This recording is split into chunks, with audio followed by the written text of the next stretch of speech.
Greetings, ladies and gentlemen. EQ Nostalgia here. Let's talk about Resident Evil 7. I haven't seen anything like this in a while. People are still trying to figure out the true ending to this demo, if indeed there is one. I hesitate to even call this a demo because it's really not. It's kind of like a prequel to what we're going to be seeing. This has been confirmed by Capcom, and I'm mostly going to be focusing on what we do know about this game. But before I get into that, there have been a lot of people spending a lot of time trying to find the true ending to this. And I don't know if it exists. There are rumors going around saying that Capcom is going to patch it, which just seems kind of absurd to me because it's a teaser or a demo, whatever you want to call it. I'm just going to refer to it as a demo from now on, just for convenience sake. But it would be really strange for them to patch it in and then have the ending later. Some people are saying that Capcom might have messed up because they're pissing everybody off. They're looking for something that doesn't exist. There might not be a true ending. People don't know what to do with this damn dummy finger. And my first playthrough, I observed the dummy finger, and I said, hey, that looks like a key. I think I might have cut that out of the footage, though, because I spent a lot of time in that footage wandering around not knowing what to do because I forgot about the secret hatch by the fireplace. Personally, if there isn't an ending, I don't really think it's a bad thing. I think it will surely piss some people off who have spent many, many hours trying to figure out how to beat this, so to speak. But I think it's genius on behalf of Capcom because it's keeping people talking about this longer than they normally would. Most people would just play it, they'd get to the end and be like, oh yeah, that was pretty cool, can't wait for the game. While people are going absolutely apeshit over on the Resident Evil subreddit trying to figure out how to beat this damn thing.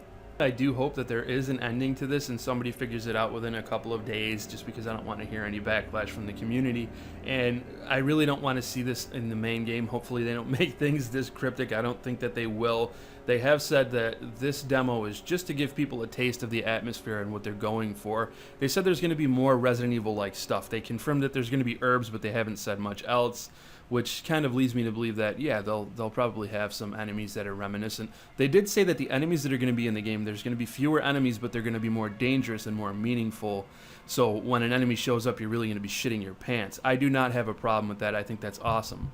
Capcom has also said that they've taken inspiration heavily from the original Resident Evil, which you can see in this demo. This is just like a small shack. It doesn't really feel like a house. It feels like there's more to it. There are doors that are kind of boarded up that you can't go through, so maybe it will open up bigger, but it seems to me like they're going to have a bigger house on this estate. It is taking place on a plantation. We're not going to see any of the main characters in a main role. There might be some sort of appearances or Easter eggs. Speaking of Easter eggs, there is a photograph by the phone when you do one of the alternate endings, and you can see on the chopper there is an Umbrella logo, and that's really interesting. That might just be an Easter egg, but hopefully they're tying Umbrella into this. I know Umbrella supposedly went under, and this is not a prequel. That's something that I was confused about at first when I played the demo. I was really tired and I did not pay attention to the date, so this does take place after Resident Evil 6.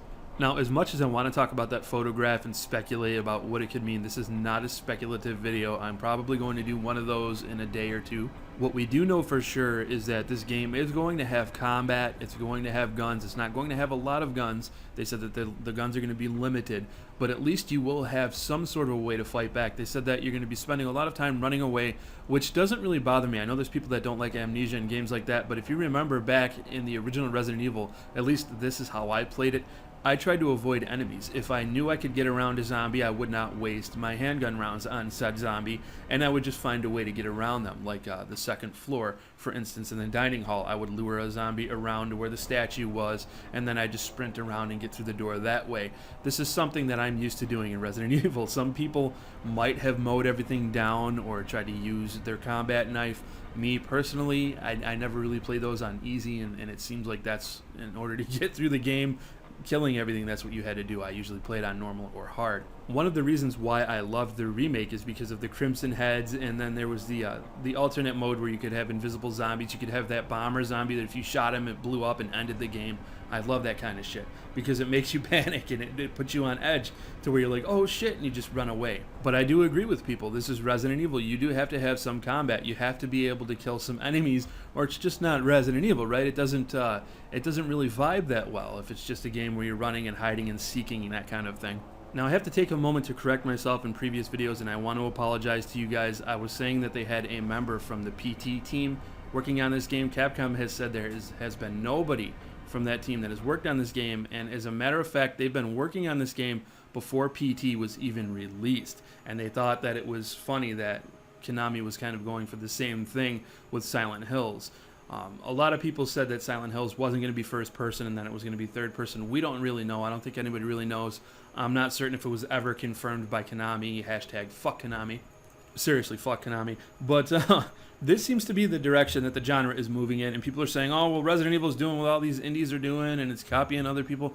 Well, if you think about it, guys, going all the way back to 1996, that's exactly what the first Resident Evil did. It took inspiration from Alone in the Dark, only it perfected that formula. And I'm hoping that is what Capcom does with this new indie wave of first-person horror games. I'm hoping that they can take that and bring it to the next level and set the bar for first-person horror games. Now, one of the things that I think is most interesting about this game, and goes against one of the theories that I had previously, is that you're going to be playing an average Joe in this. You're not going to be playing some badass STARS member or previous STARS member who's like a total badass soldier that can just fuck everybody up. I got tired of that with Resident Evil, guys. You just don't feel like a survivor anymore. You just feel like you can kick zombies in the face and just own everything. I don't like that. That's one of the reasons why I started to not enjoy Resident Evil anymore, because it didn't feel like survival horror. You were just fucking everybody up in a shooting gallery.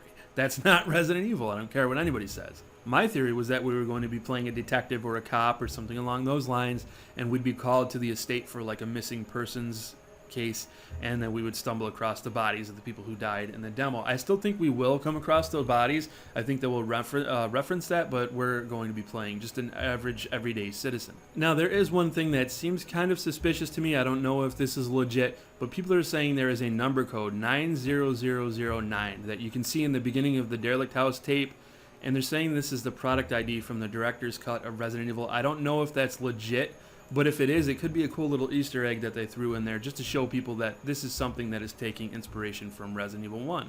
The ghost hunters in the demo had the name Sewer Gators, which might be a nod to Resident Evil 2. This is all stuff that you kind of have to take with a grain of salt, but it does seem like that's something that they're doing. It might not mean anything, but it is interesting that it's there. And I have to give a shout out to Mass Distraction over there on the Resident Evil forums for giving me this information. He rounded up all of this stuff and put it in a nice little post for me to take a look at. Evidently, the game is going to have multiple episodes that you can purchase as side stories. I'm not too certain how I feel about that. It reminds me of Revelations 2, but the main story is going to be in the game. It's not going to be episodic. So that's about all that we know about this. Other than that, things that I've seen, they just kind of look like rumors, and I don't really want to put too much of that out there because this is supposed to be a factual video. These are the things that we do know. There is one thing that I thought was interesting. The new CG movie Vendetta might tie into this. It's something that I cannot confirm, but it would be pretty cool if they did that. To me, it doesn't really matter. I'm ready for a new story. I'm ready for new characters. And to be honest with you, I just want to see this kind of do its own thing. If it has familiar enemies, that's fine. If we see a cameo here or there, that's fine.